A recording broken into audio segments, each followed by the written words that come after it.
Soy Toño Sánchez Jr., afectuoso saludo. A mediados del año 2010 hicimos esta grabación buscando el material histórico para seguir contando historias y crónicas narradas. Hemos decidido subir este audio a YouTube de esta entrevista con Jesús Ignacio Roldán, conocido como Monoleche. Entrevista que fue en la cárcel de Itagüí, que nos las concedió. Y por el valor histórico que tiene, las vamos a compartir con ustedes.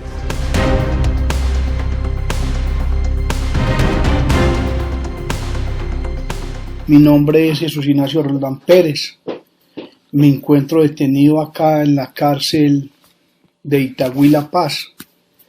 Yo creo que aquí me tocaría hablar no de las tangas, sino de varias fincas, entre ellas Tangas y Jaraguay, que eran dos fincas pegadas, dos fincas que colindaban, sino que tenían dos administraciones.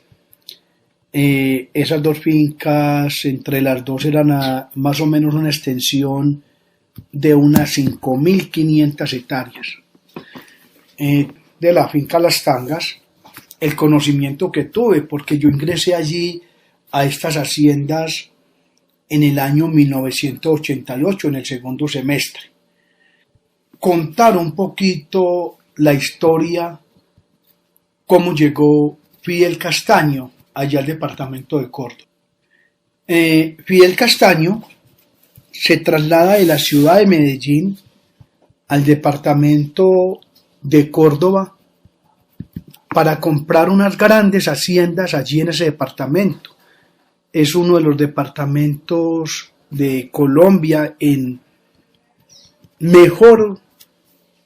mejores tierras para la ganadería, habiendo tierras muy buenas en el Magdalena Medio, en el Tolima, pero creo que las mejores tierras para la ganadería en Colombia están en Córdoba. Fidel Castaño comienza comprando la finca Las Tangas al señor Rafael Ballesta. Eso fue, creo que en el año 1983. Y en esos mismos días compra la finca Jaraguay. Es de una familia antioqueña, de acá de la ciudad de Medellín. No tengo, se me escapa en este momento el nombre. El nombre del señor era Alfredo, el dueño de la hacienda Jaraguay. Pero esta información la podemos conseguir con un señor llamado don Augusto Bernal. Augusto Bernal vive del 15 yendo para Tierra Alta, a mano derecha en una finquita del 15 a unos 6 kilómetros. Don Augusto Bernal tiene conocimiento quién era el dueño de Jaraguay. Sé que el nombre era Alfredo, pero se me escapa en este momento los apellidos. Entonces, Fidel Castaño llega al departamento de Córdoba. Él llega con un nombre Jaime. Creo que Fidel Castaño se había cambiado de nombre, se había hecho colocar una chapa, una cédula con otros nombres distintos, su nombre era Jaime. O sea, para la gente en Córdoba, en esa zona de Villanueva, Guasimal, Volador, que eran los pueblos cerquita, Valencia, de la finca Las Tangas y Jaraguay. Entonces, en esos pueblos lo conocían a él como Jaime. Ahí nadie sabía que era Fidel Castaño. Estando Fidel Castaño en su finca Jaraguay, eso fue más o menos para el año 87, creo que el primer semestre del 87. Pues quiero aclarar que todavía no estaba yo en esa organización de él. Estando en su finca Jaraguay, él llegaba a sus fincas normal, como un ganadero normal, con escoltas, con armas amparadas. Tenía alrededor de unos 12 o 13 escoltas, con armas como revólveres, pistolas y MP5, que es una metra que para esa época tenían, y todo era con papeles. Fidel Castaño estaba en su finca Jaraguay y tenía a un señor haciendo un trabajo en el río Sinú. El río Sinú se le estaba llevando parte de su finca. Entonces, los cordobeses utilizaban hacer unas estrellas de cemento que las llamaban espolones, pero era en forma de estrella, para tirarlo donde el río estaba, como llamamos nosotros, comiendo el terreno. Ahí tiraban esas estrellas, cantidad de estrellas, y el chorro pegaba y dejaba de comer allí la tierra que estaba el río comiendo de la parte de la finca Jaraguay de Fidel. Tenía un señor llamado Pinto, le decían Pinto, de Guasimal, que era el que le estaba haciendo ese trabajo al río. El señor Pinto está de la casa de Jaraguay de la finca, río abajo, por ahí unos 3 kilómetros. El señor Pinto ve que vienen 5 personas y cuando los tiene más cerca, ve que son guerrilleros, porque el señor Pinto los conocía porque era una zona totalmente guerrillera y pasaban en el pueblo de Guasimal. Y el señor Pinto ve los guerrilleros que traen unos costales y pasan los guerrilleros por un lado y el señor Pinto arranca por toda la orilla del río arriba en pura berraca y llega a la finca y le dice al señor Jaime: patrón, vienen 5 guerrilleros, entre ellos 3 hombres y 2 mujeres, vienen para acá y traen los fusiles en costales. Jaime le pregunta: ¿usted por qué sabe que son guerrilleros? Yo los conozco porque ellos son los que operan en esta región, nos hacen reunión en Guasimal. Entonces, ahí mismo Jaime, que es Fidel Castaño, se atrinchera en su finca Jaraguay, una finca que tenía una cantidad de palos de mango grandísimo, árboles de muchos años. Ahí se atrincheran con sus escoltas.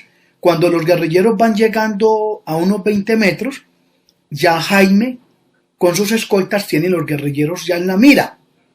Y los guerrilleros empiezan a sacar los fusiles de los costales y cuando van a llegar, inmediatamente Jaime con sus escoltas les disparan primero a los guerrilleros y se agarra el candeleo ahí.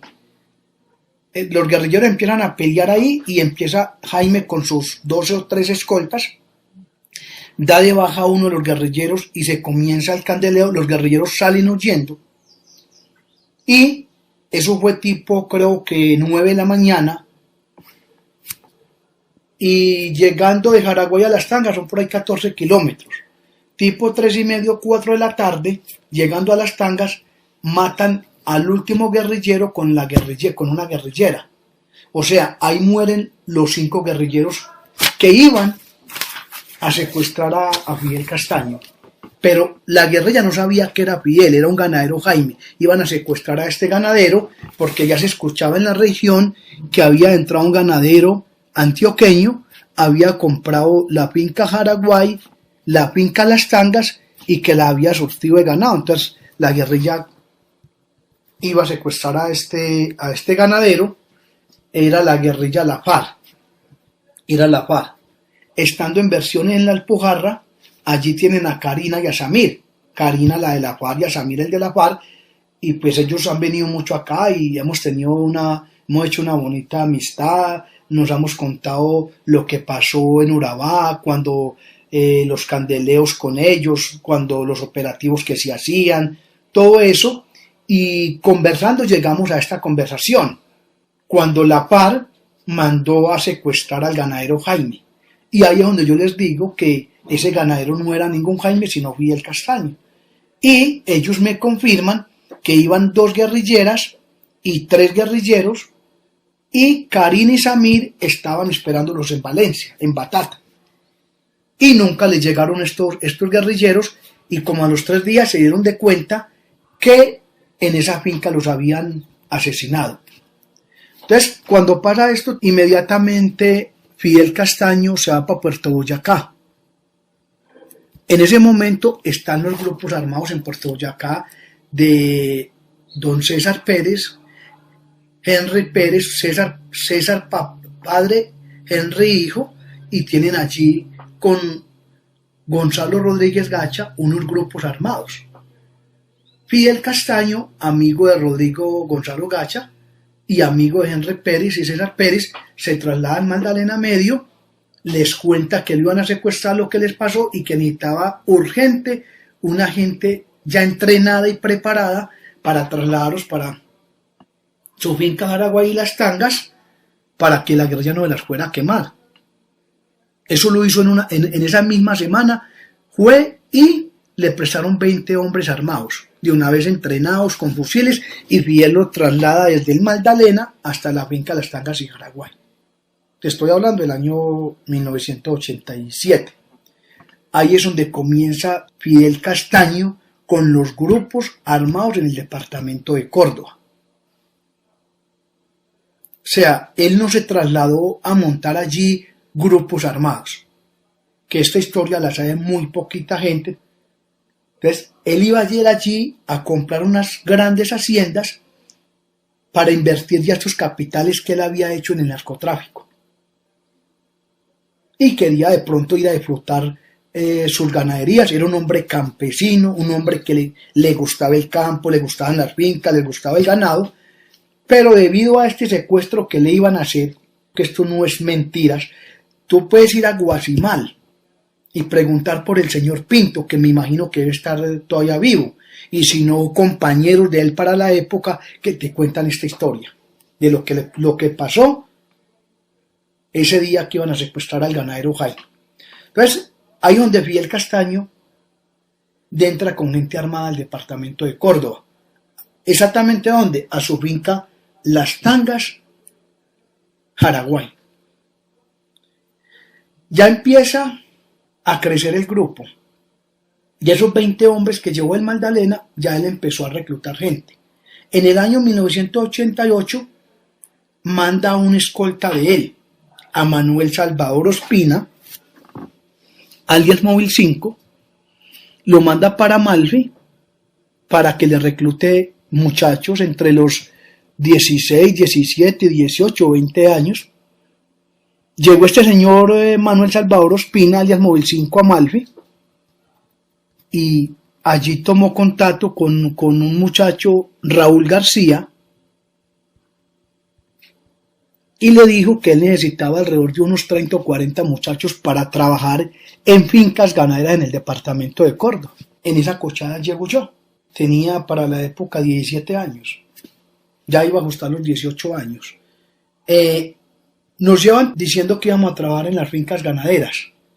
Pero resulta que llegamos allí a las fincas, pasamos por la finca Las Tangas a las 12 de la noche, 12:30 estábamos en la finca Jaraguay, y a la 1 de la mañana estábamos en una parte de la finca Jaraguay que llamaba Los Campanos.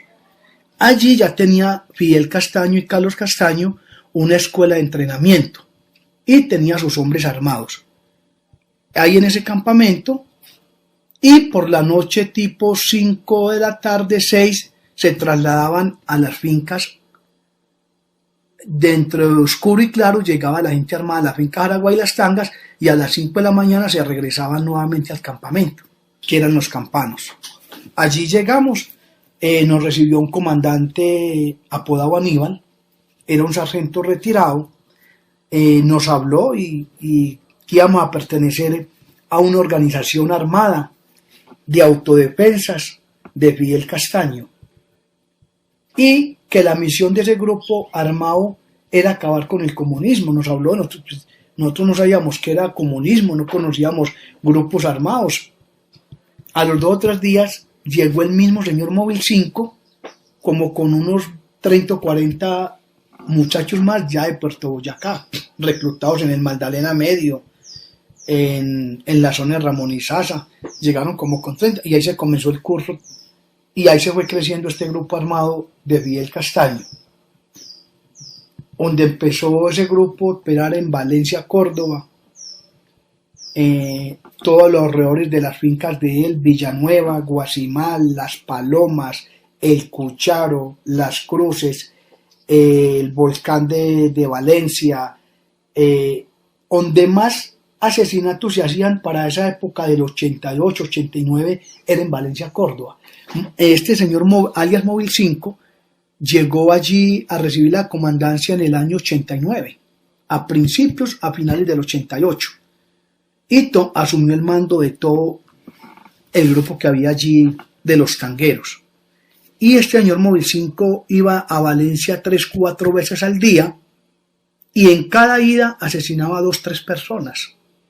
Él tenía un grupo especial que eran los hermanos Rojas, que era Iván, Sergio, Carlitos, un muchacho que le decían Morroco, uno que le decían Chapuceado. Eran 2 o 3 más, Patelana, Carlos, Mincho y Sergio y el Tigre eran hermanos. Los otros eran de Santa Marta también. Él tenía un grupo especial ahí de 7 o 8, entre ellos Hagui, que hoy todavía está vivo, se encuentra en la calle del Valledupar, que puede ser testigo de lo que te estoy diciendo. Era un grupo especial que tenía Móvil 5 para ir a hacer estos asesinatos allá en Valencia. Valencia fue una de los pueblos de Córdoba, de los municipios más azotados por Fidel Castaño, y el grupo armado fue Valencia, Villanueva, Guasimal, Las Palomas, Jaraquiel, parte del planchón de Valencia se operaba. Entonces, este grupo empezó a crecer y a operar, a salir a buscar la guerrilla. La guerrilla se mantenía mucho ahí en Batata, en Valencia, ya para los lados de Matemaíz. O sea, se comenzaron todos estos operativos y mucho asesinato en esos pueblos: Guasimal, Villanueva, Las Palomas, El Cucharo, Las Cruces, pueblos muy cerquita a Las Tangas y Jaraguay. O sea, para el año 88, 89 y 90 fue una cosa impresionante.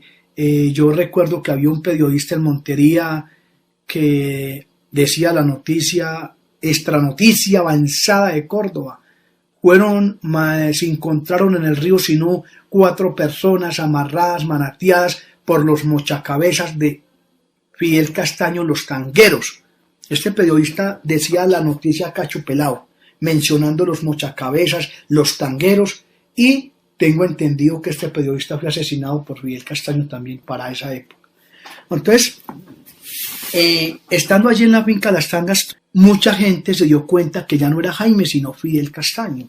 Ya se mencionaba Fidel Castaño, el Rambo del Sinú. Yo creo que eso está en recortes de prensa donde aparece Fidel Castaño, el Rambo del Sinú. Para el año 88, 89 y 90 ya existían otros grupos de autodefensa en Córdoba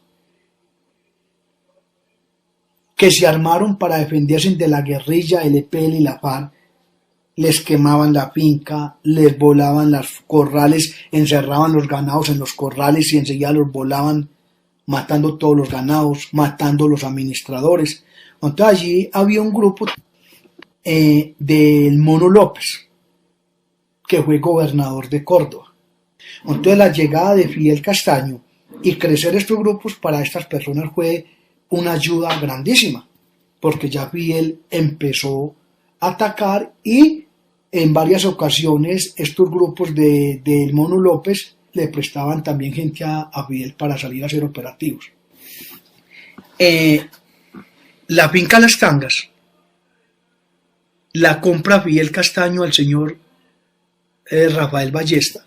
Es una historia lamentosa, una historia triste, como Fidel Castaño se queda con esta finca, cita a un hijo del señor Ballesta aquí a Medellín para pagarle unos dineros que debía Fidel, y le pagan los dineros al muchacho y creo que se van detrás y secuestran al muchacho, al hijo del señor Rafael Ballesta. Allí tienen al muchacho secuestrado y le quitan el dinero que le había entregado y creo que mucho más. Esta historia te la cuenta bien para que esto no quede mucho. la señora del difunto Rafael Ballesta.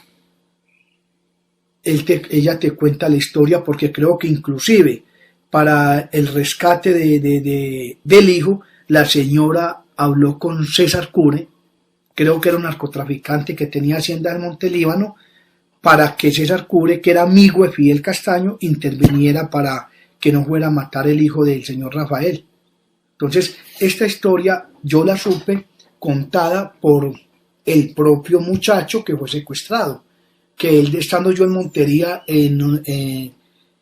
allí estuve como 3 años, llegó una vez allí a decirme que él era el hijo del señor Rafael, que había sido secuestrado, que él quería saber cómo llegar a Justicia y Paz para reclamar sus fincas y reclamar todo el daño. Entonces yo le expliqué que se fuera a la Fiscalía de Justicia y Paz, Fiscalía 13, y pusieran los denuncios allí. Entonces, hablando con el muchacho, me contó un poco la historia de esto. Otra persona que sabe muy bien la historia, que también me contó parte de eso, es don Tarquino Morales. Porque don Tarquino Morales era el administrador de los Ballestas.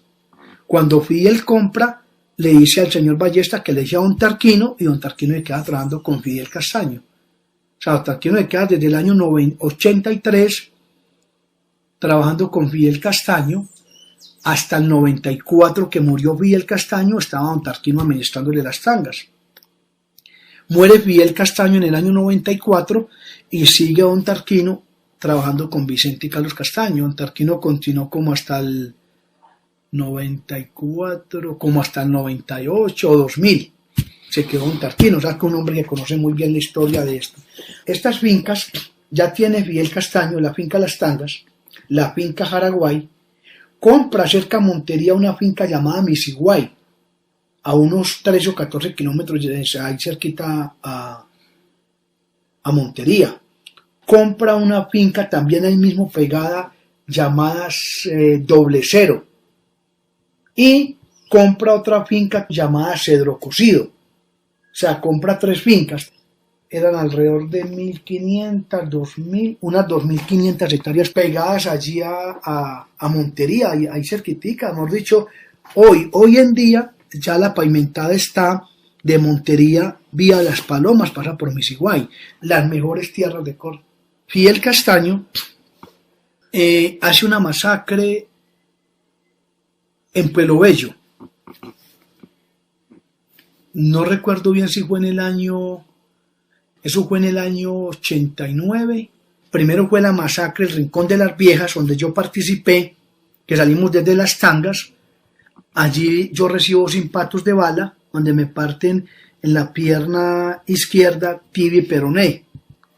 Y estando yo en una clínica en Montería, a los 20 días o a los poquitos días fue la masacre en Pueblo Bello. Eso fue a finales del 89 o a principios del año 90. Fue esa masacre donde sacaron alrededor de 43 campesinos. Fidel Castaño hace eso porque el EPL le había acogido al administrador general, que era llamado don Humberto Quijano, y se lo cogió el EPL, que fue el comandante Gonzalo, lo cogió en el Alto de Mulatos con el escolta y los picaron así como picando caña.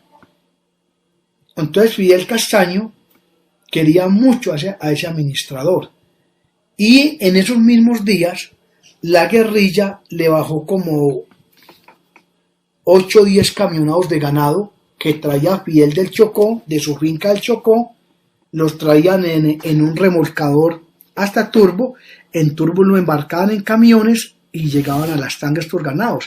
Entonces la guerrilla le bajó esos ganados a Fidel, le habían matado el administrador con el escolta, le bajan los ganados. Fidel Castaño inmediatamente conforma un operativo y va a Pueblo Bello y se traen 43 personas y fueron enterradas en la finca Las Tangas, en la playa. Allí la fiscalía sacó varios restos de estas personas. Entonces, esa masacre se entrega a uno de los patrulleros de Fidel Castaño, apodado Relámpago, a la fiscalía. Es el calentón más grande que tiene ya Fidel Castaño todos los asesinatos que se venían cometiendo todos los días con el grupo armado, los tangueros, y esta masacre. Entonces a Fidel Castaño ya empiezan a hacerle allanamientos y operativos a las tangas. Entonces ya se escuchó que la fiscalía le iba a confiscar la finca Las Tangas, la finca Jaraguay. O sea, ya la fiscalía le tenía en mira todas sus haciendas. Ahí es donde Fidel Castaño hace una negociación y entrega el grupo armado. Para esa misma época se entrega el EPL. Fidel Castaño venía hablando con Bernardo Gutiérrez, que era uno de los comandantes del EPL. Bernardo Gutiérrez iba a la finca Las Tangas, se reunía con Fidel. De esto tiene pleno conocimiento Jagüe y JL, que también está detenido. Jagüe para la época era escolta de Fidel Castaño y tiene conocimiento también de estas reuniones. Allí se hace un acuerdo, Fidel Castaño y el EPL, que se entregaba el EPL y Fidel Castaño se entregaba. Eso hay también informes periodísticos cuando Fidel Castaño entregó las armas, pero no se entregó la gente, toda la gente se fue. Pero Fidel Castaño dejó un grupito de unos 20 hombres en fusil, que era la seguridad de él. Y allí es donde él organiza y conforma la Fundación por la Paz de Córdoba, Funpascor. Él crea esta fundación para repartir sus fincas. Fidel era un hombre muy avispado, muy astuto. Él sabía que la fiscalía le iba a quitar sus tierras. Cuadra esta fundación por la Paz de Córdoba y entrega sus fincas a esta fundación. Entonces la forma como Fidel Castaño hace esto, él es para proteger sus fincas.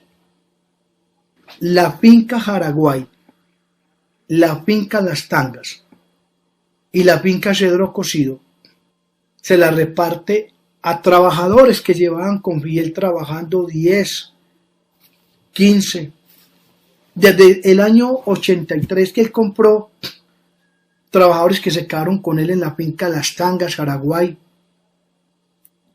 Esos mismos trabajadores fue a los que él puso allí a repartirles de a 5 o 7 hectáreas. Él había quitado la finca Santa Paula, se la había quitado a una familia Escobar, que también fue algo muy triste como asesinaron a la esposa y a los hijos de un señor Escobar de esos. Entonces, la finca eran mil y puntica Santa Paula. Esa sí se la repartieron a gente que no había trabajado con ellos, al que llegara de Montería, Ciénega de Oro, de Sagún, de Las Palomas, de todas partes. La finca Las Tangas, Jaraguay, Cedro Cocido quedó en manos de hombres de confianza de Fidel Castaño, de administradores, tractoristas, vaqueros, familiares de él, trabajadores de, como te digo, desde el 83 con él, eran los que le había donado la finca Jaraguay, Las Tangas y Cedro Cocido. Esas fincas, como te digo, Santa Paula, sí, ahí llegó gente de todas partes. Ahí llegaron campesinos de Ciénega de Oro, Montería, Cereté, Lorica. Esta gente toda la buscó el doctor Fragoso, que era el gerente de Funpascor. ¿Qué pasa con estas donaciones que hace Fidel Castaño? Fidel Castaño dice, en 10 años entrego las fincas. Si el pensado de Fidel Castaño era en verdad donar las tierras, porque de una vez no llegó y le dijo al campesino, al que era trabajador de él, mira, coge de una vez las tierras. No. Fidel Castaño pone esta fundación, Funpascor por la Paz de Córdoba, y lo único que cambiaron en estas fincas fue que pasó de ser Las Tangas y Jaraguay y Cedro Cocido y Santa Paula a manejar la Fundación por la Paz de Córdoba. Pero allí se siguió los mismos ganados de Fidel Castaño, los mismos empleados, los mismos vaqueros, los mismos administradores. Allí solamente hubo un cambio que fue la marca. Ya no se marcaba el ganado con la marca de Fidel Castaño, sino con un hierro que mandó a hacer que era el 85. ¿Qué hacía Fidel Castaño cada 2 meses?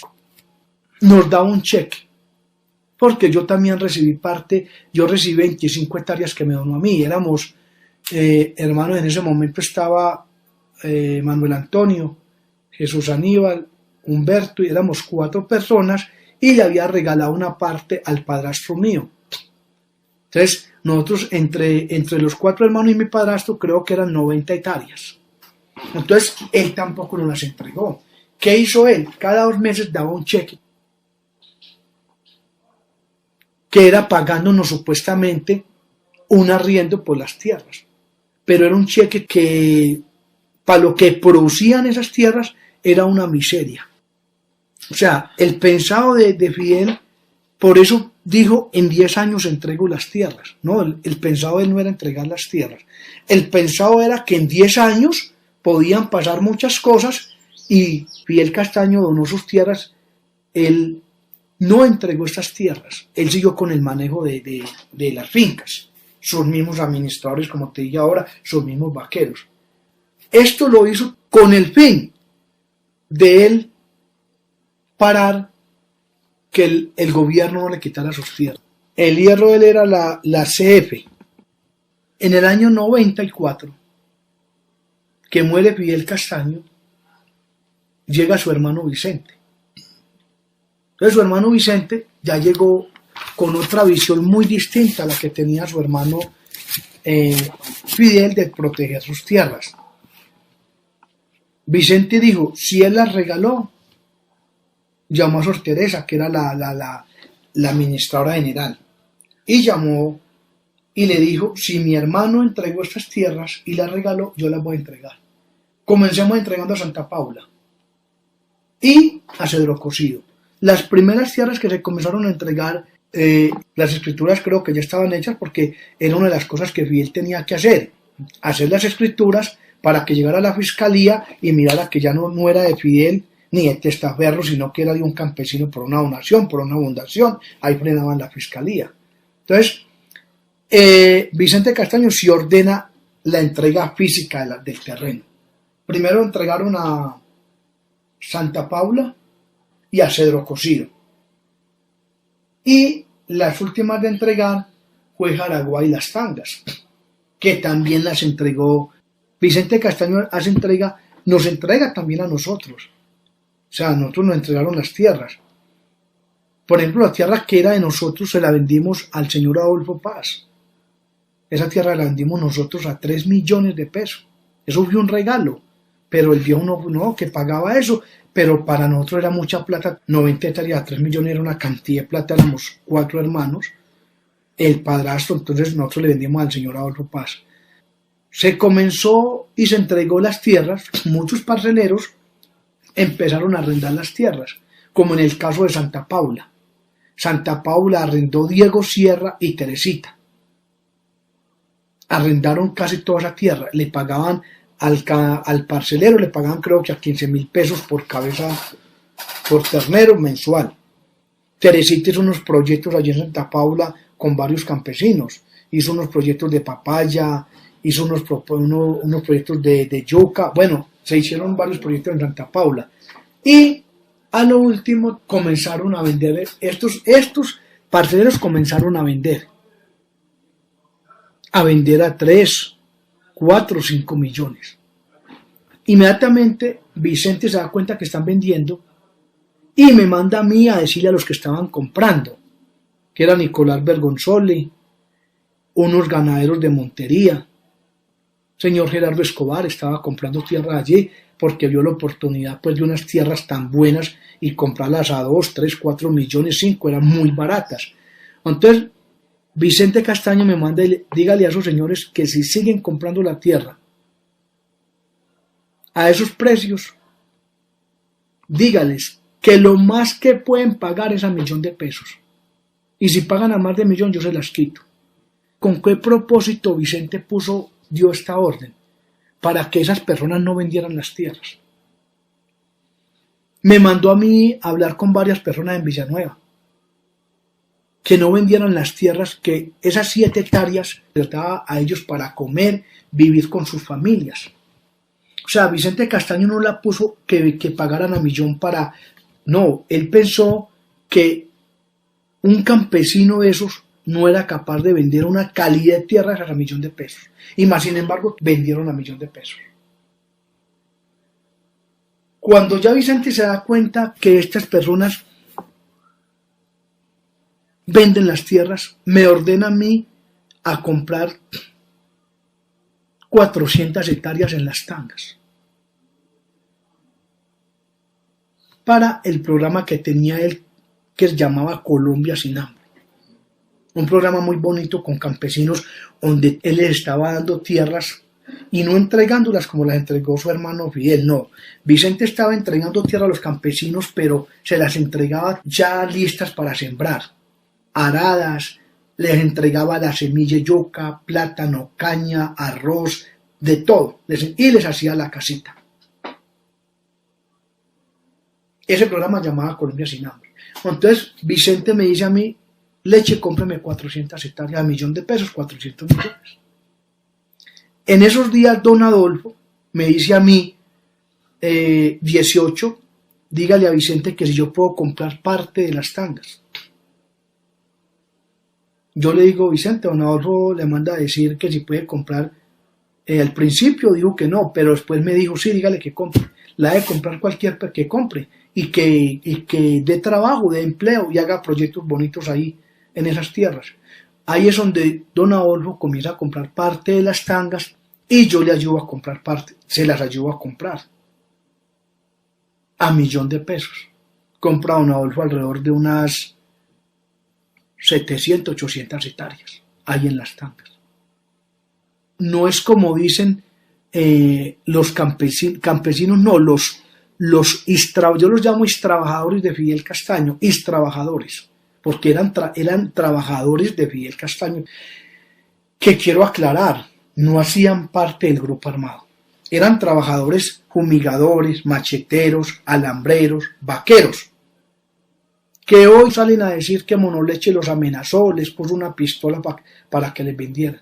Totalmente falso. Yo esto se lo dije en el 2009 al jefe de la Unidad de Justicia y Paz, al doctor Luis González. Porque el señor Luis González empezaron a entregar la finca a Las Tangas. Y yo le dije, doctor, entonces usted le va a entregar a Fabio Gil. Fabio Gil es un familiar de los Castaños, que fue escolta de ellos y fue sicario de ellos por mucho tiempo, sino que Fidel Castaño le dio tierra porque la familia había trabajado, a Laureano Gil, a Virgilio Gil. Entonces, usted le van a devolver las tierras a la misma familia de Vicente Castaño, Fidel y Carlos Castaño. Yo le expliqué al doctor Luis González y se paró esa entrega. Él paró esa entrega. En esos días había un administrador de Las Tangas que llamaba Rogelio Zapata, para el 2009. Este señor Rogelio Zapata me busca a mí en la cárcel de Montería y me dice, hombre, esas tierras que compraron ustedes y el profe Vicente Castaño me las puso a nombre mío y mi mujer, ayúdeme para yo entregar eso a la fiscalía.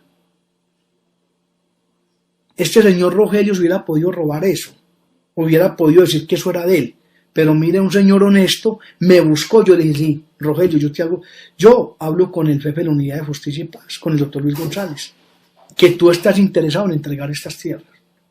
Esto se hizo. Luis González inmediatamente, claro, van a entregar parte voluntariamente, mandó una comisión de Bogotá a la cárcel de Montería. Y cité yo al señor Rogelio Zapata y recuerdo que llegó ese señor a las 8 de la mañana a la cárcel, la comisión llegó a las 8:30, trabajamos casi hasta las 10 de la noche ese día ahí en la cárcel, el director nos prestó ahí un sitio para trabajar donde este señor Rogelio entregó voluntariamente tierra que había puesto Vicente Castaño en cabeza de él, pero no era de él. Entregó Rogelio Zapata, su esposa y una sobrina de él. entregaron voluntariamente esas tierras. Eso fue para el 2009.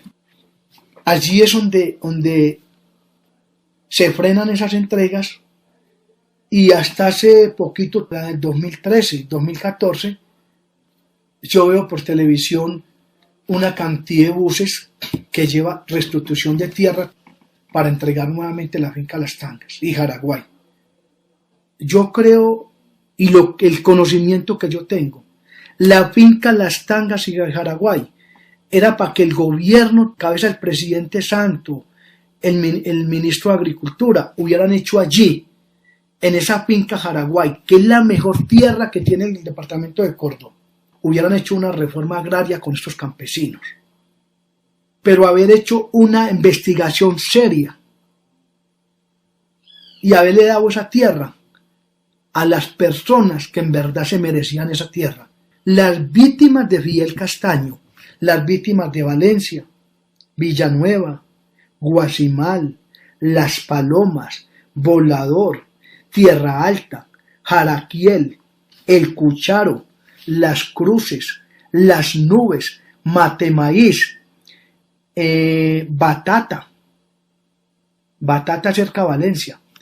A estas personas donde Fidel mató cualquier cantidad de personas y dejó a una cantidad de señoras viudas, con niños de 1 año, de 3, de 4, de 5 años, mujeres en embarazo, que hoy esos niños no fueron a una escuela, porque esa mamá quedó sola y no tuvo con qué darles el estudio a esos niños. Esas tierras, Las Tangas y Jaraguay, eran para estas personas, no para los trabajadores de Fidel Castaño, como lo hicieron. Esta gente eran fumigadores, macheteros, tractoristas, no tenían nada que ver con el grupo armado, pero eran trabajadores de Fidel Castaño que llevaban 10, 15, 20 años trabajando con Fidel Castaño en sus haciendas. Fidel Castaño a estos empleados les pagaba prestaciones, liquidaciones, les daba uniformes, les puso un colegio, Liceo Villanueva, para que sus hijos estudiaran, que para la época que lo hizo, para el año 90, de Montería venían estudiantes al laboratorio del Colegio Villanueva para el año 90. Colegio dotado con todos los fierros. Si se hace una investigación seria y honesta, las verdaderas víctimas de Fidel Castaño están sin reparación. Y hoy Las Tangas, Jaraguay, parte de Cedro Cocido, parte de Santa Paula, la tienen los mismos trabajadores que eran trabajadores de Fidel Castaño. Eso yo lo he dicho en Justicia y Paz, se lo he explicado a los fiscales. O sea, lo que me han dicho fiscales es que Fidel se la repartió, por decir una cosa, al señor Santa. Santa es un señor de Villanueva, Santa. Era un alambrador de Jaraguay.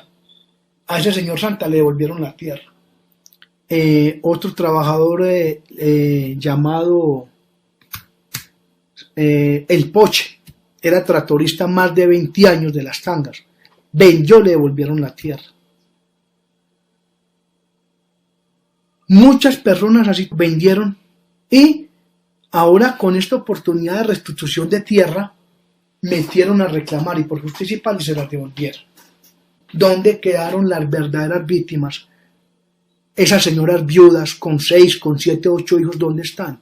Hoy en la miseria, aguantando hambre, y los hijos sin poder estudiar. Y estas personas que les donaron la tierra, que vendieron, hoy nuevamente con ella.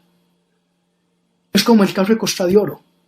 Costa de Oro es una finca yendo para Tierra Alta, que en el año 89, Fidel Castaño, con su grupo armado, ahí me tocó a mí entrar en ese día, ese operativo, sacó allí a una invasión guerrillera que habían invadido esa finca. Costa de Oro son 1000 hectáreas.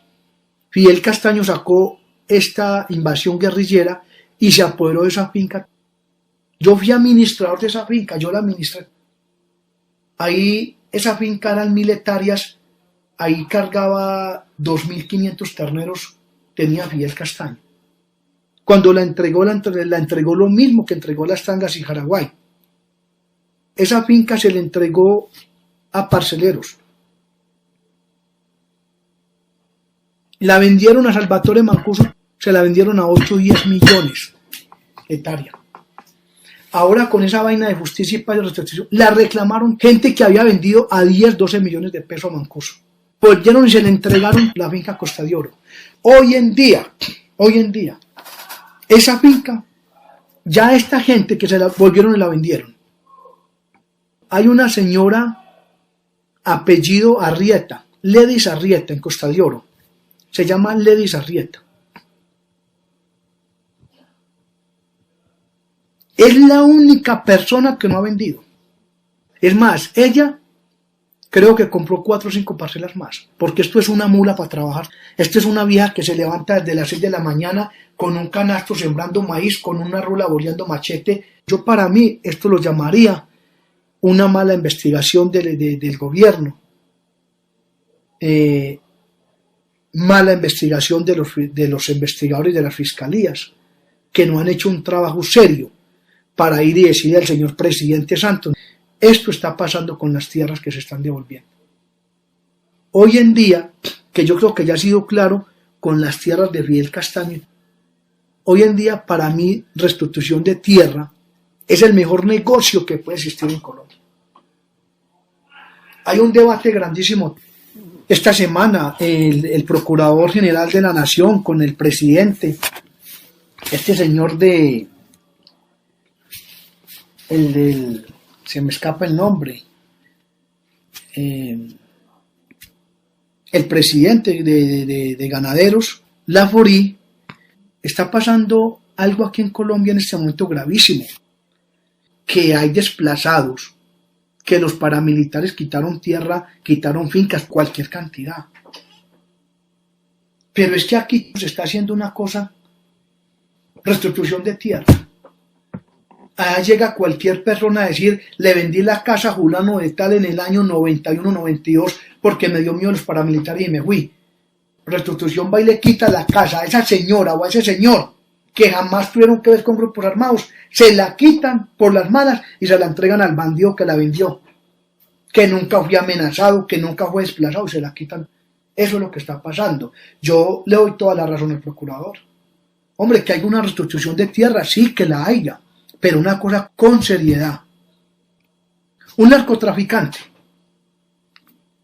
La fiscalía le confiscó las tierras en el 93, 94, 95, 96, 97. Y el narcotraficante está extraditado. Ese narcotraficante consigue sus abogados y los manda a hablar con las personas que les compró, que les pagó a 15, 20 millones, porque usted sabe que los narcotraficantes pagan tierras a 15, 20, las mejores tierras, porque un narcotraficante no compra tierras malas, compra las mejores. Entonces, ese tipo le quitaron sus tierras a la fiscalía en extinción de dominio y busca abogados. Vaya, busquen a la persona que yo le compré en el año 92, 93, 94 y dígale que el narcotraficante Rasguño, Diego Montoya, lo desplazó, lo hizo ir y le quitó las tierras. Entonces va esa persona que le vendió a Diego Montoya, que le vendió a Rasguño, que le vendió a los Rodríguez Orejuela, que le vendió al Mono Mancuso, que le vendió a Macaco, a todos esos narcotraficantes, y van a restitución y dicen, no, es que Rasguño en el año 93 me compró mi finca en el Anclar. Rasguño tenía una cantidad de tierras en el Anclar. Entonces va una persona de esas y dice, no, es que en el año 95, en el año 94, 97, un narcotraficante Rasguño me desplazó. Eso es mandado por el mismo narcotraficante para volver a recuperar las tierras. Entonces, ¿a manos de quién van a parar esas tierras? A manos nuevamente de los narcotraficantes.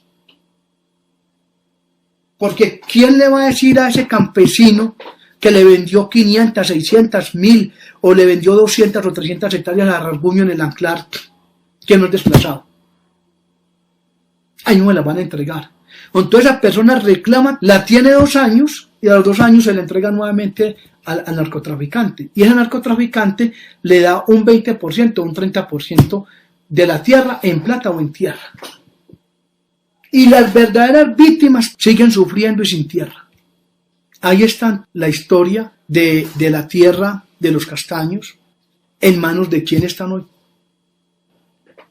Lo que yo conocí porque fui muy allegado a Fidel, a Carlos y a Vicente. Cuando Fidel Castaño traficaba droga, él mandó a su hermano Vicente a Estados Unidos. Vicente Castaño estudiaba allí en Estados Unidos, pero la misión de Vicente era recibir los cargamentos de droga que mandaba Fidel Castaño. Y el camuflaje de Vicente Castaño allí era estudiante, pero era el que le manejaba las drogas que llegaban de Colombia a su hermano allí. Ya su hermano, que estuvo por muchos años allí, estudió, que hablaba muy bien el inglés. Vicente Castaño era, mejor dicho, hablaba 2 o 3 idiomas y fuera de eso era un hombre muy, muy inteligente. Entonces llega aquí a Colombia y empieza a trabajar la minería. Vicente era un hombre loco por trabajar la minería. Él tenía sus minas en Nariño, Barbacoa. Y había tenido problemas con su hermano Fidel. Y se había desligado de Fidel y de Carlos. Y se había ido para Barbacoa, Nariño. Allá tenía sus retroexcavadoras, tenía un montaje, pero el hijo de puta, una cosa grandísima tenía Vicente Castaño. Para allá, para los años...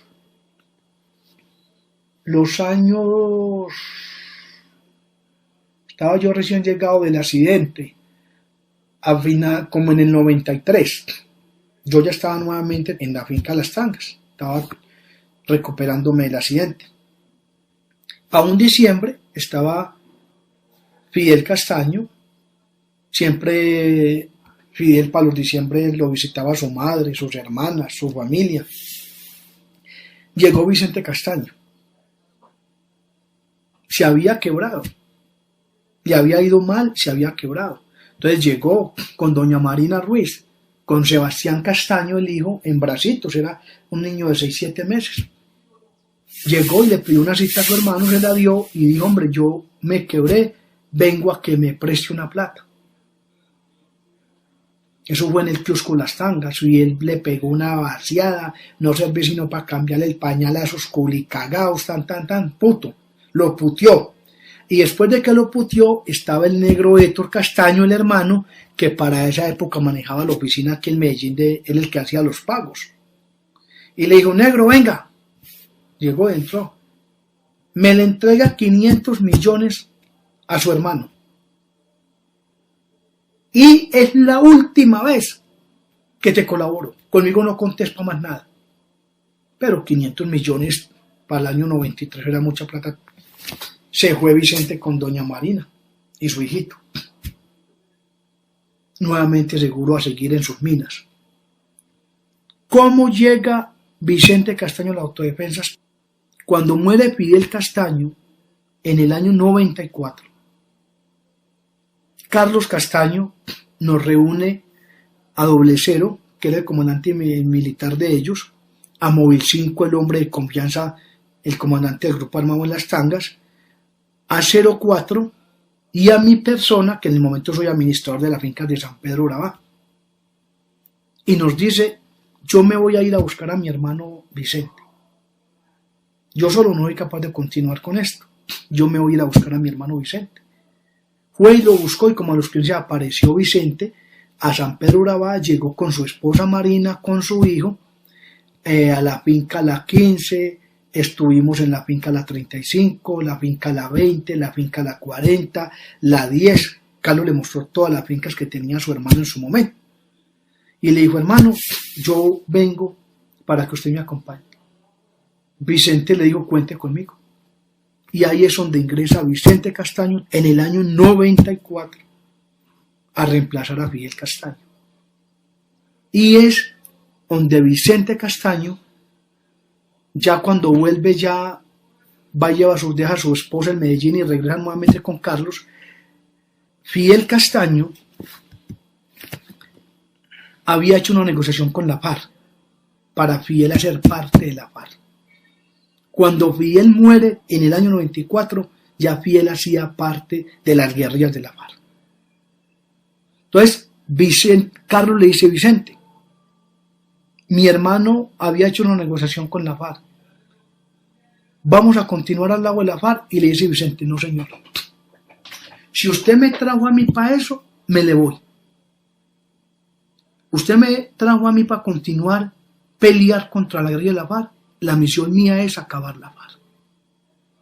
Y ahí se daña toda la conversación y la negociación con la FARC. Testigos de esto está JL.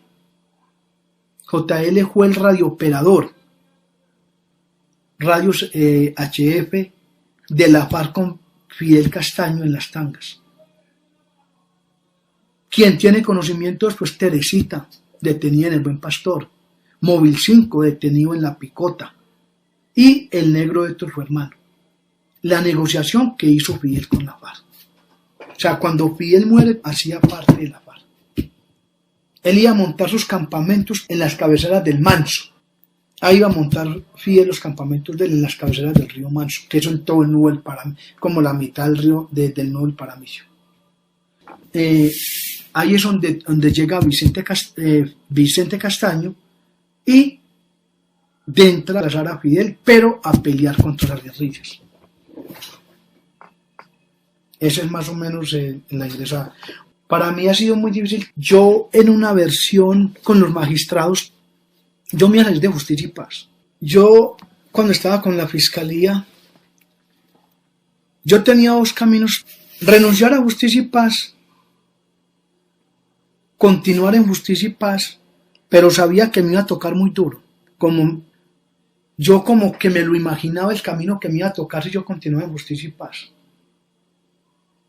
Yo le pedí en varias ocasiones al defensor mío para que renunciara a Justicia y Paz. Y el hombre me decía, hombre, arranquemos, sigamos, continuemos. ¿Qué me dio moral a mí de continuar en Justicia y Paz cuando voy por primera vez y conozco a los magistrados? Yo no conocí al magistrado. Yo veía magistrados por la televisión. Cuando yo llego a la sala de Justicia y Paz del Tribunal de Magistrados, ahí me dio mucha moral.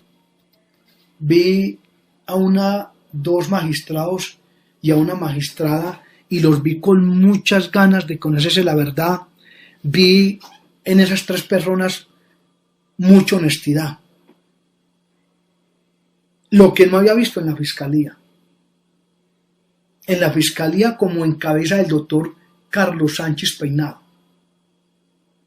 que me fue muy mal con ese fiscal. Cuando yo oí la primera versión a los magistrados, yo les dije a ellos que para mí continuar en Justicia y Paz iba a tener muchos problemas. Los he tenido, los del mundo, pero con la fiscalía. Gracias a Dios con los magistrados y con la Corte Suprema me ha ido súper bien. Comencé a denunciar. ¿Qué pasa? Muere Vicente Castaño en el 2007. En su momento, el que la maneja y la administra todos los bienes es Fernando Claro. Vicente tiene dos hogares. La primera esposa, Marina Ruiz Escobar, con un hijo, Sebastián Castaño, hoy un muchacho creo de 24 o 25 años. Queda Alessandra Pimienta Escobar, con un hijo de Vicente Castaño llamado Santiago. Y Alessandra tenía unos hijos adoptados, que era entre ellos mi hermano Juan Bautista, que se fue de 11 años, se lo llevó Alessandra. Tenía a dos hermanitos que le decían los Rolitos. Tenía a una negrita llamada Estefanía. Y tenía a Cristian Castaño y a Milena Castaño. O sea, estaba el hijo propio de ella, de Alessandra, Santiago, Cristian Castaño, Milena Castaño, hijos adoptados Juan Bautista, los dos hermanitos Rolos y Estefanía la negrita. Empieza Fernando Claro en cabeza de doña Marina Ruiz y Sebastián, y Juano, mi hermano, en cabeza de Alessandra, Santiago Cristian, Milena, los dos hermanitos, a manejar la herencia. Esto lo estaban manejando mi hermano Juan Bautista con Fernando Claro, lo estaban manejando como si hubiera muerto un empresario legal, como si hubiera muerto un ganadero legal. A partirse en los bienes de una forma como si Vicente Castaño fuera un empresario legal. Vicente Castaño en su momento tenía alrededor de 25.000 cabezas de ganado. Ponga ese ganado uno con otro, póngalo a 1,5 millones. Era una buena cantidad de dinero. De las tangas que había comprado, se había comprado yo una cantidad de tierra, la que te dije ahora. La finca Jaraguay la había vuelto a comprar toda. Tenía la finca la 35, tenía la finca la 15, tenía la finca Los Cedros en Bajirá, tenía unas tierras aquí en Armenia Mantequilla, unas fincas en Armenia Mantequilla, tenía las fincas de Nechí, La Mesita y La Mosquitera.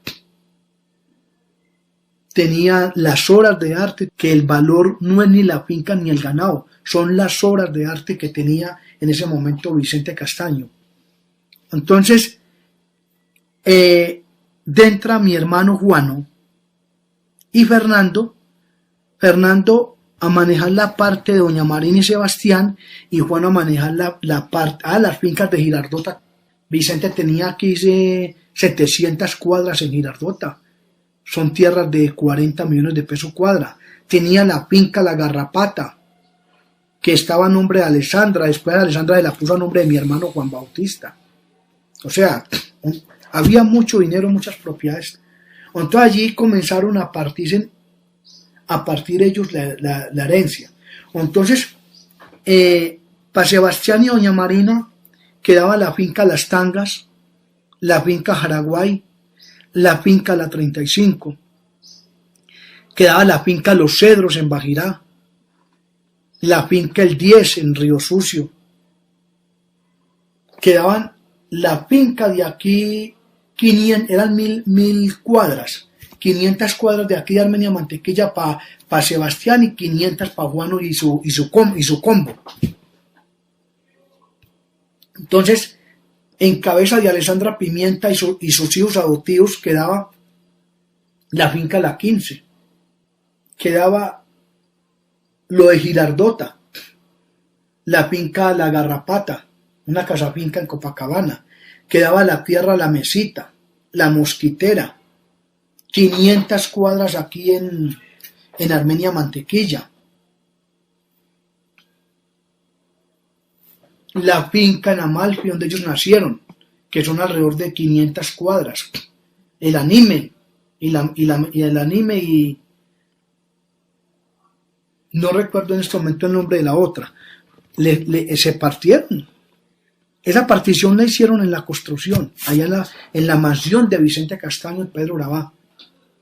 Como galante de esta partición, buscaron a un comandante del Albacrín, al negro Sarley.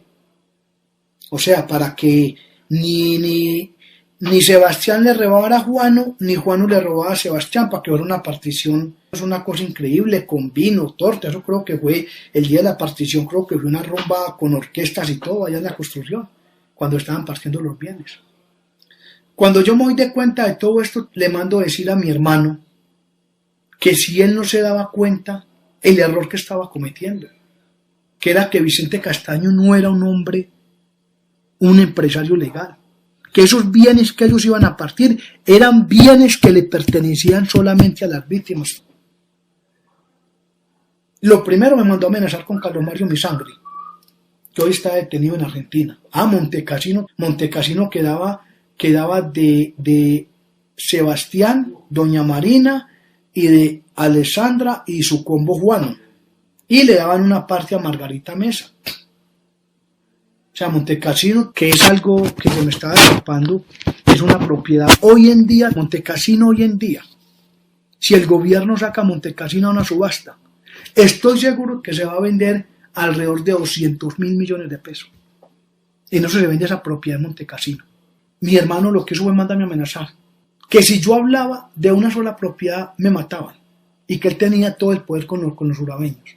Lo protegía a Sarley, lo protegía a Giovanni. El hombre llegó allá y de una vez ayúdenme a salvar los bienes de mi papá, que Monoleche los está entregando. Eso para mí se convirtió, todos los días me llegaba una amenaza.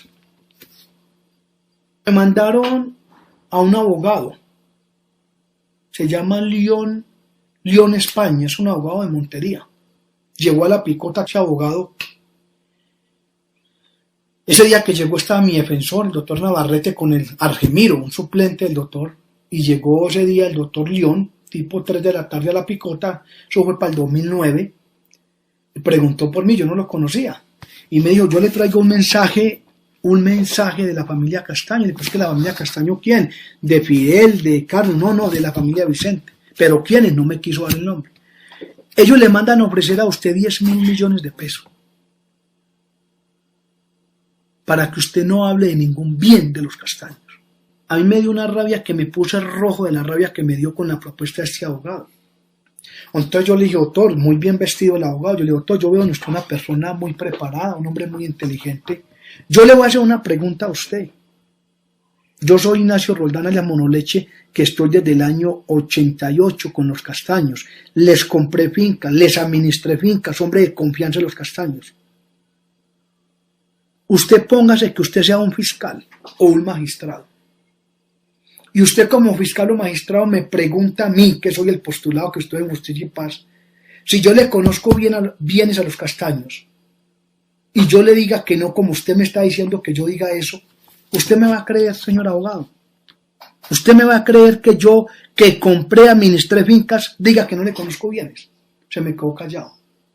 Y le dije, ¿sabe qué? Se me va de aquí y lo voy a denunciar. Cuando le dije que lo iba a denunciar, ese hombre, no haga eso. Cogí el teléfono y llamé a Luis González. Tenía muy buena comunicación con Luis González en un momento. Le dije, doctor, vea, por aquí llegó un abogado de los Castaños ofreciéndome esto y esto. Y mañana lo mando traer para que lo denuncie. Preciso, al otro día llegaron por mí, fui al búnker, denuncié al abogado. Y a los 4 o 5 meses habían archivado el proceso.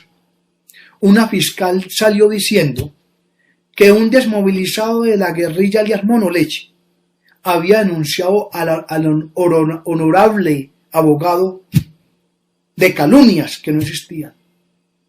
Ese abogado tiene muy buenos contactos en las fiscalías.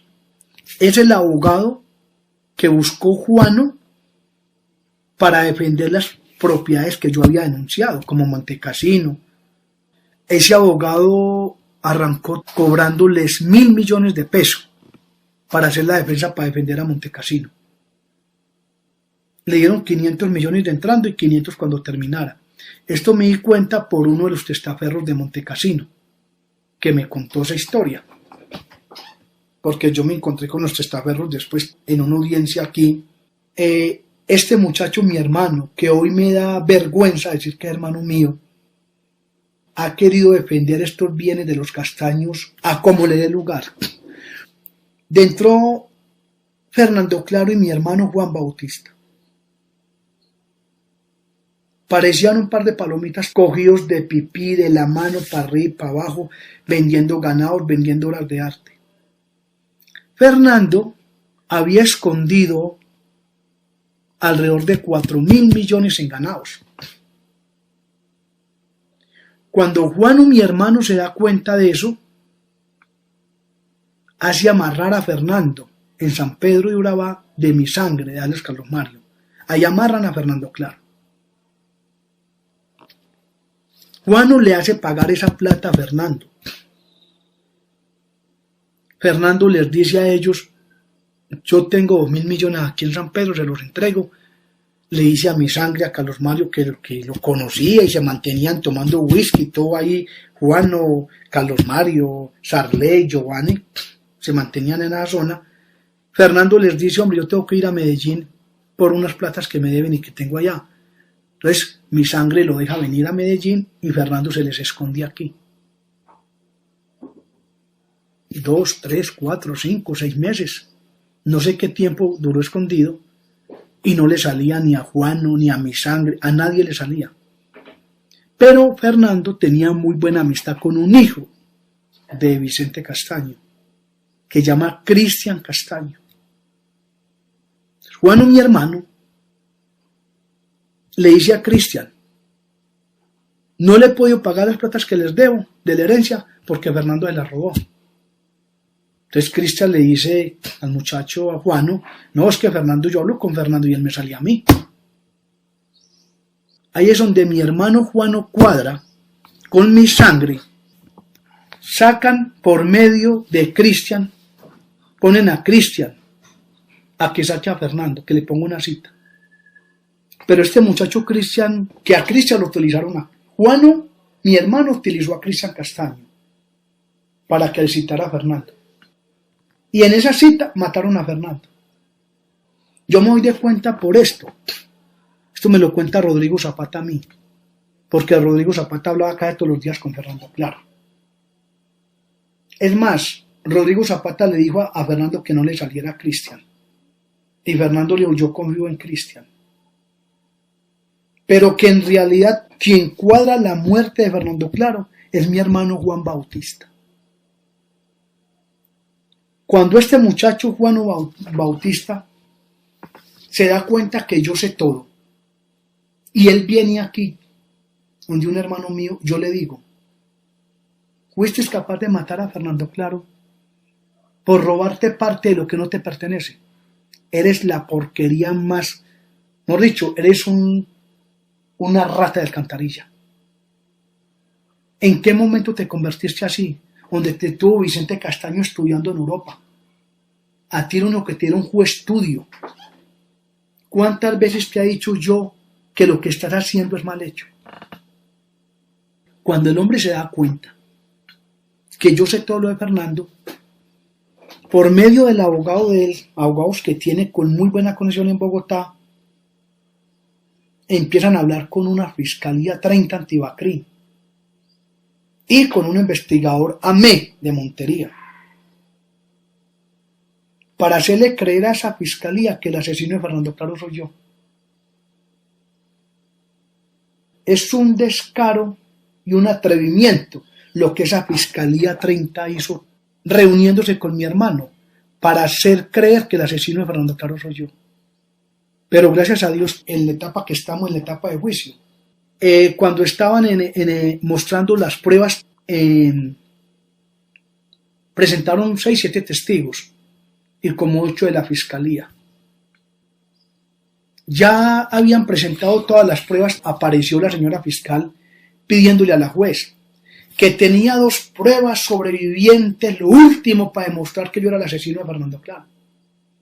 La señora juez le dice: presente las pruebas. Presentó una prueba de que yo despojaba a la gente de tierra estando aquí, que yo con don Adolfo había despojado a los parceros de la finca Las Tancas. Eso lo había confesado yo en Justicia y Paz 4 o 5 veces, que fue la compra que hice de tierras para don Adolfo. Esa fiscal, o sea, ella no sabía de que yo había confesado eso, y eso no lo hice estando aquí en la cárcel, eso lo hice estando yo en el 2003 afuera, 2002, 2003, que compré las tierras para don Adolfo. O sea, es verdad lo que ella dijo, lo que te dije yo ahora, que esas personas iban a decir de que como no le echó a Adolfo, los amenazaban, no, nos buscaban para vendernos la tierra. Eso fue una de las pruebas, unos hechos ya denunciados en justicia. Y el otro, que era Juan Bautista, que se iba a presentar como testigo a contra mía. Yo juraba y le pedía a Dios que lo aceptara la juez, para yo cogerlo en esa audiencia, pero desgraciadamente la juez le negó ese testigo a la fiscal. Y esa fiscal lo pedía a gritos lo pedía. Señora fiscal, es que es tan importante este testigo, porque es sangre de él que va a hablar de lo asesino que es Monoleche. La juez le negó el testigo, la fiscal apeló ante el Tribunal de Medellín y el Tribunal también se lo negó. Pero yo le pedí a mi Dios que se lo aceptaran, porque yo tengo todas las pruebas contra este bandido. No se lo aceptaron. Se le arrima la fiscal al defensor mío y le dice: doctor, ¿a usted no le da miedo que Monoleche lo asesine? Una fiscal arrimársele al defensor de uno y decirle las cosas, eso es un delito. El defensor le dijo: no, doctora, ¿por qué? Yo a Ignacio lo conozco hace 9 años, voy para 10 años, sé qué persona es, por eso yo mejor dicho, me doy la pela por Ignacio porque yo ya lo conozco y sé que es una persona totalmente entregada a este proceso, sino que la fiscalía le ha creído más a los herederos de los Castaños que a Ignacio. La cosa quedó así. Como al mes y medio, mi defensor le dice a la fiscal 30, doctora, las investigaciones que están haciendo mis investigadores, el asesino de Fernando Claro no es Ignacio, es Juan Bautista. La fiscal no moduló, se quedó callada, pero arrancó y le avisó a Juano. Cuando la fiscal le cuenta a Juano que mi defensor había dicho que apuntaba más que él era el asesino de Fernando Claro que yo, mi hermano coge y llama al doctor, a mi defensor. Y una conversación de más de 40 minutos. Mi hermano, bastante bravo con mi defensor, en palabras amenazantes, malucas, y mi defensor lo llevó hasta que lo hizo estrellar. Es más, es tanto el descaro que a una parte donde Juano le dice, porque el doctor lo calma, y le dice, doctor, es que a mí no me interesa ese proceso de él. Entonces no le interesa el proceso mío, porque la fiscal lo pedía a gritos. A mí me interesa es uno que le monté por amenaza porque me va a matar. Entonces, es más, doctor, aquí la que la cagó fue la fiscal, porque mi defensor le dijo a ella cómo me tenía que pedir, pero ella no me pidió como mi defensor le dijo. ¿Te imaginas el compinche tan hijo de puta, donde él le está diciendo que el defensor de Juano habló con la fiscal como lo tenía que pedir? Esto se ha manejado de una cosa, yo diría, de una fiscal totalmente corrupta, de una papa podrida en la fiscalía, lo ha manejado descaradamente. Se ha manejado tan descaradamente que en 2 audiencias que llevamos para el juicio no se le ha presentado un solo testigo. La primera vez fue y le dijo a la señora juez que 4 testigos que tenía no se le habían presentado porque no estaban en la ciudad de Medellín. Le dice la juez, señora fiscal, entonces arranquemos con la carpeta de pruebas tal, y empezó a buscar, y como a los 5 minutos, señora juez, la carpeta se me quedó en Bogotá. Se suspende la audiencia para los 15 días. A los 15 días arrancamos nuevamente la audiencia del juicio, no le llegaron testigos. Entonces presentó una investigadora de campo, que era la encargada de buscar supuestamente la finca que yo había despojado. La muchacha investigadora nunca encontró esa finca, pero la investigadora, con todo el apoyo que ella tiene de policía, ejército, nunca encontró la finca, diciendo que le habían llegado unos manes de una moto, que qué hacía por allá, que los campesinos no colaboraban. Totalmente falso, porque es que estos investigadores de la fiscal 30 Antibacrín, ellos no hicieron trabajo de campo. El investigador Amé, en la casa de Montería de Gira Calonge, la odontóloga, Gira Calonge es muy conocida. Allí mi hermano Juan Bautista, la doctora Gira le prestaba la casa para él reunirse con el investigador Amé.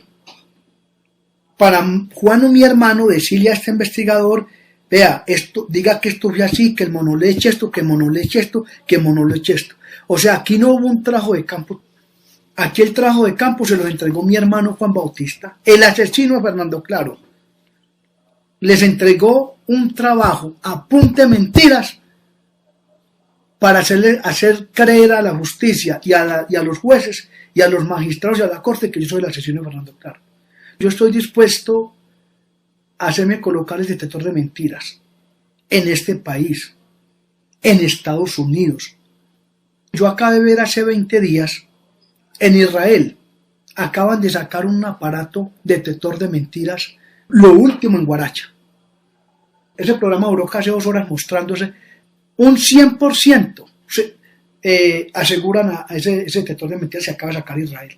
Yo estoy dispuesto a ir a cualquier país del mundo a hacerme investigar por los investigadores más grandes que tenga Estados Unidos, por la CIA, que me hagan un tratamiento psicológico. Personas como hay en Estados Unidos, como hay en Rusia, como hay en Alemania. Gobiernos que tienen personas preparadas que con solo entrevistar a uno se dan de cuenta si uno está mintiendo. O hacerme colocar cualquier aparato que no tengo que ver con la muerte de Fernando Claro. Entonces, este muchacho fue el que cogió a esta fiscal, se reunió muchas veces con ella en Bogotá, con la propia fiscal, en Montería, con el investigador Amé, y por eso hoy esta fiscal le fue tan mal y le ha ido tan mal en el juicio conmigo ante la jueza.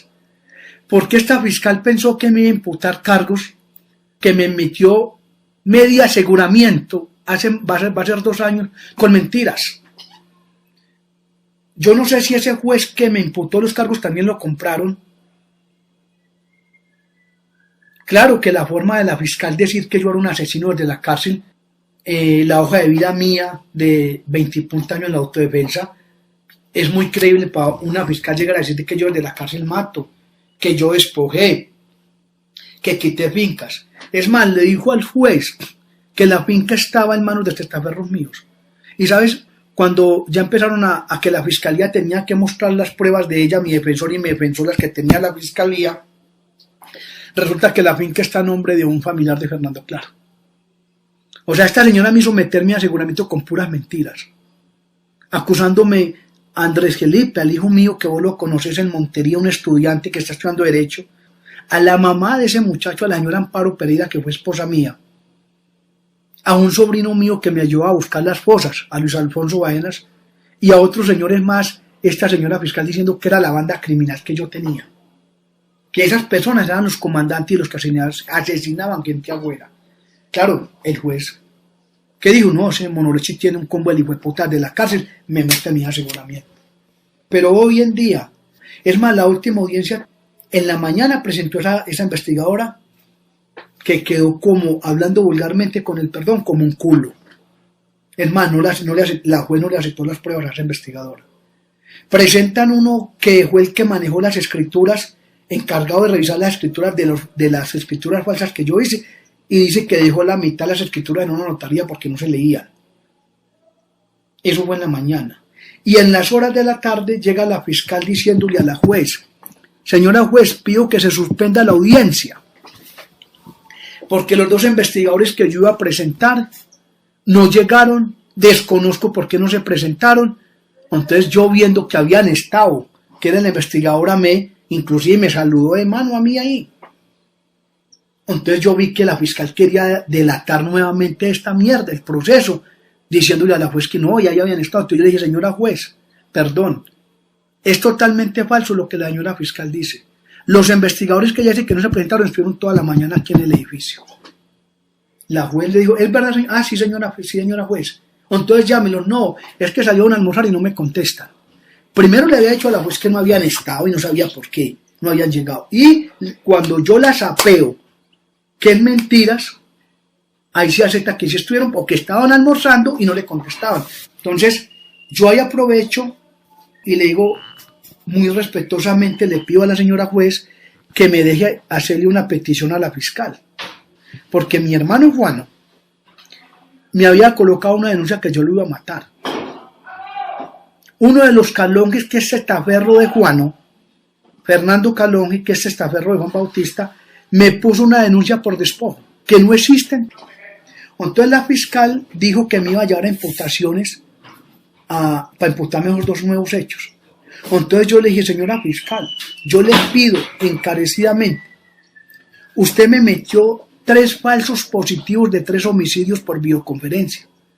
Yo le pido, señora fiscal, que esos otros 2 falsos positivos que me va a imputar, hágamelos por videoconferencia. No me lleve a Bogotá, que mi hermano Juan y los herederos de los Castaños me quieren asesinar. Por favor, no me lleve a Bogotá, no se preste para que este asesino de Juan Bautista me vaya a matar. Señora fiscal, a usted la pusieron a defender los colombianos, no a defender bandas criminales como las de mi hermano Juan Bautista. Eso fue todo lo que le dije. ¿Y sabe qué salió diciendo? Al otro día, la juez le dijo que no le suspendía la audiencia. Al otro día no se presentó. 9 de la mañana. A las 10 de la mañana llamaron a la juez diciendo que la fiscal se había tenido que ir de Medellín por amenazas mías. que porque yo la había amenazado en la audiencia. Totalmente falso. Por eso yo acabo de meterle una denuncia de calumnia agravada que, debido a todas estas cosas, creo que la fiscal ya la cambiaron. Porque es que no tiene pruebas de que yo soy el asesino de Fernando Claro. Porque ella está hablando con Juan Bautista, que es el verdadero asesino de Fernando Claro.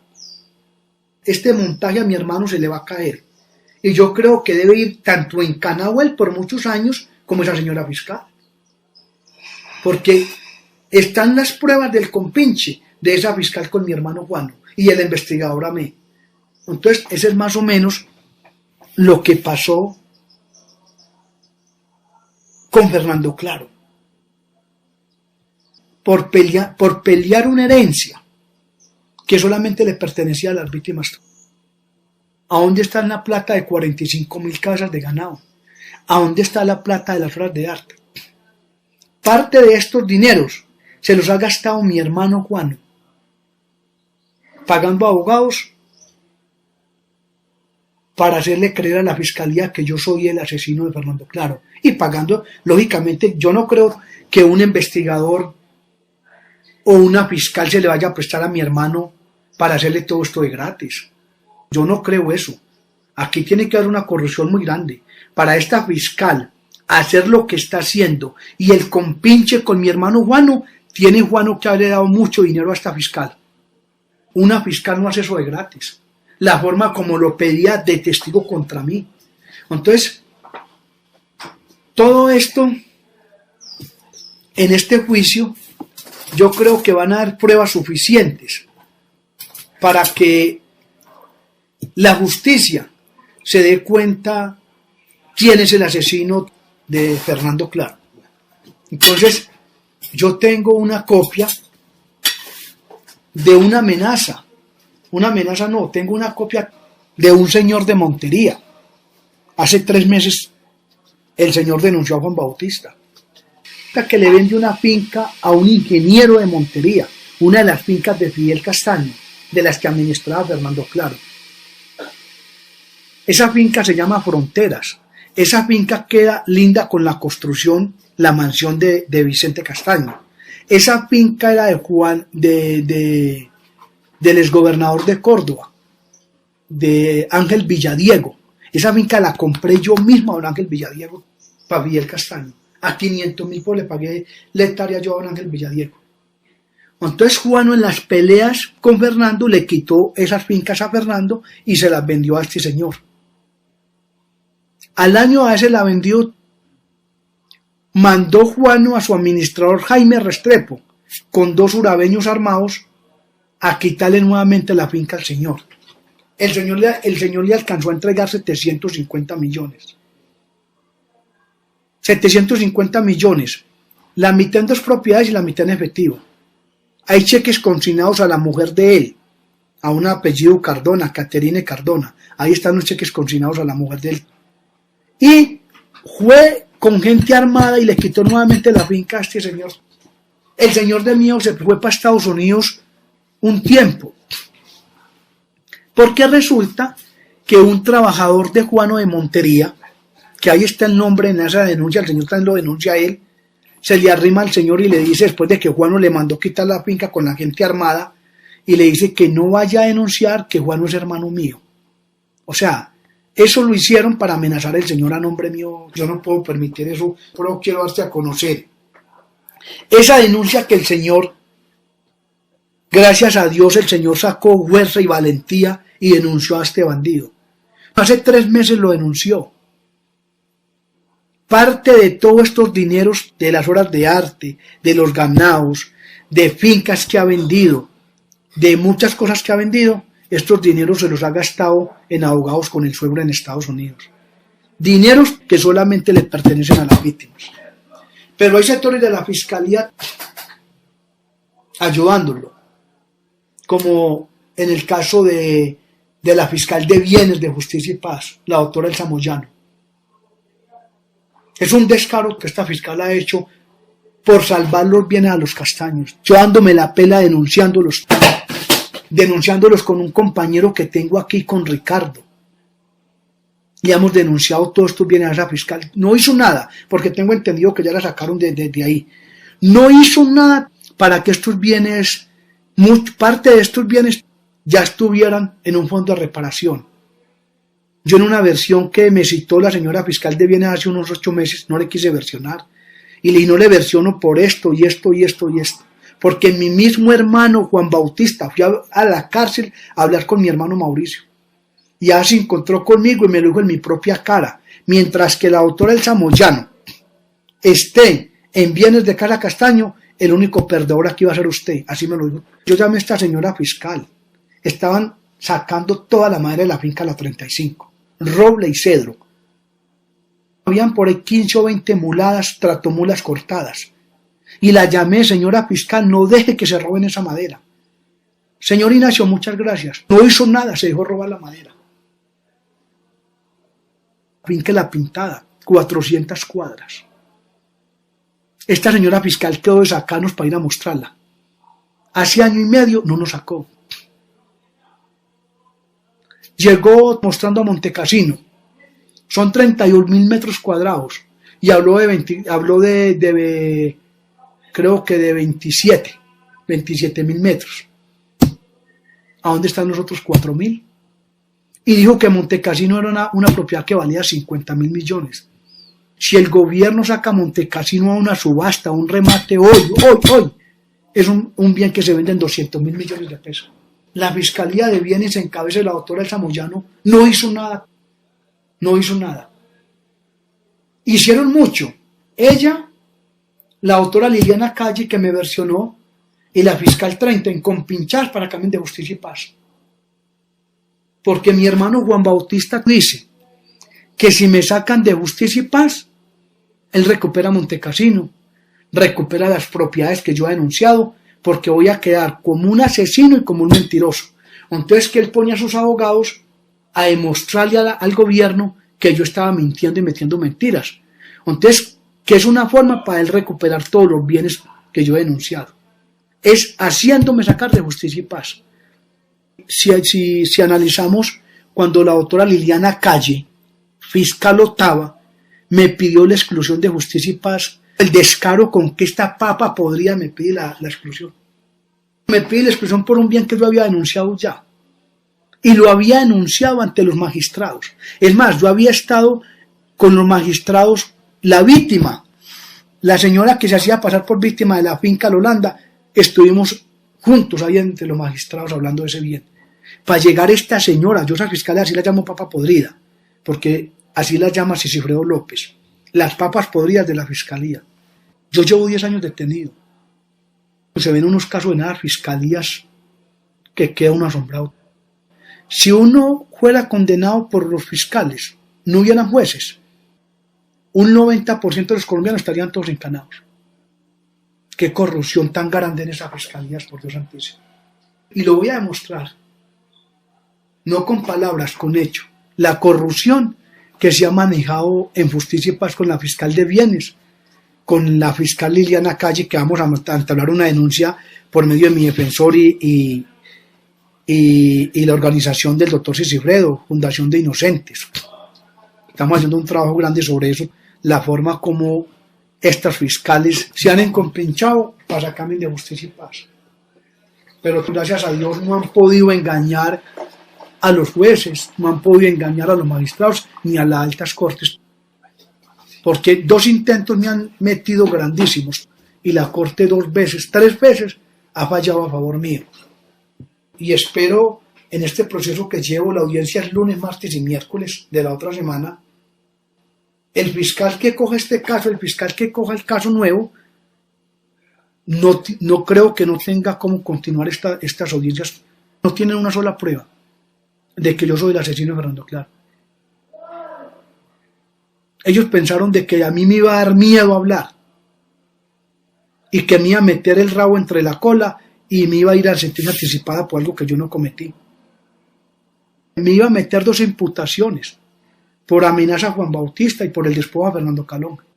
Pero cuando yo le dije a ella que esos otros 2 falsos positivos me los metiera por videoconferencia,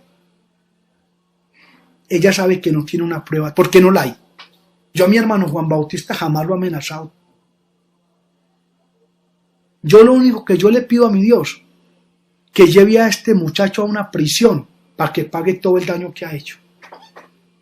Es que uno lo matan y uno no paga nada. Yo muero y no pago nada. Uno paga es en vida las cosas malas que hizo.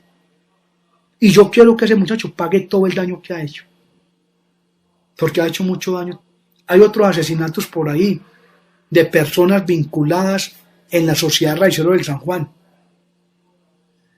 A Omar Pérez, que era socio de raicero. Yo denuncié al raicero del San Juan. Ese hombre lo mataron y está todo calladito. ¿A quién le interesaba matar a Omar Pérez? A Juan Bautista. Porque Omar Pérez iba a destapar, Omar Pérez iba a contar la verdad.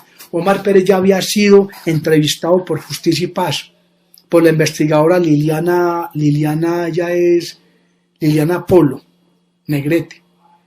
Ya había investigado a Omar. Omar se les iba a destapar. Omar tenía mucho miedo de ir a una cárcel.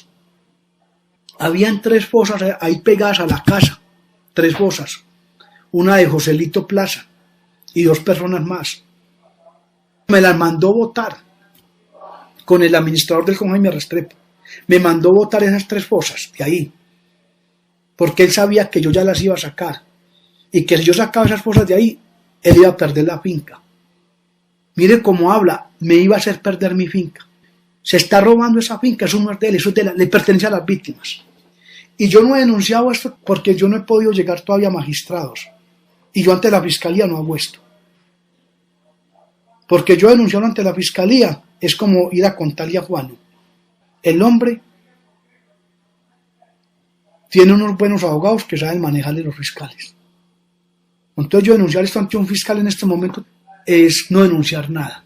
Entonces yo estoy esperando llegar a los magistrados para contarles sobre estas 3 fosas. Yo ya le había dicho, ahí en una de esas fosas estaba Joselito Plaza, un señor que saqué en el año 94, 95 de San Pedro de Urabá, de una vereda del Caño. Yo ya hablé con la esposa de él, la esposa me visitó a la cárcel Las Mercedes, pidiéndome que le entregara el cuerpo y se lo voy a entregar. Ahora me toca decirle a esa señora que el cuerpo lo sacó un hermano mío y lo desapareció. Pero se mantiene en Bogotá, en el búnker, con la fiscal 30, con la fiscal Elsa Moyano, en Montería con el investigador Amé. Sale del país cada que le da la gana. Y ese señor lo denunció. Este tipo en cualquier momento es capaz de ir a matar a ese señor y ir a decirle a la fiscal 30 que fui yo. Porque ya el señor lo denunció. Hay una denuncia donde lo denuncia él y le denuncia a todos sus trabajadores. O sea, todo el combo de la banda. A la mujer del que es la que presta las cuentas para recibir los dineros. Ese señor denuncia todo eso. Entonces yo sabiendo la porquería que se convirtió Juan Bautista Roldán, créeme que en cualquier momento aparece el señor muerto en Montería. Y es capaz de ir a decir, lo mató Mono Leche. Yo aquí estoy manateado. Porque aquí llegan muchos fiscales a hablar conmigo y yo me muero por decirles, pero yo más bien me callo. Porque yo sé el poder que él tiene para manejar la fiscalía. No sé cómo hace, pero tiene un poder el berraco para manejar las fiscalías. Hace 3 meses este señor denunció a este muchacho. No ha pasado nada. Yo quisiera saber ese fiscal qué ha hecho por detener a este bandido.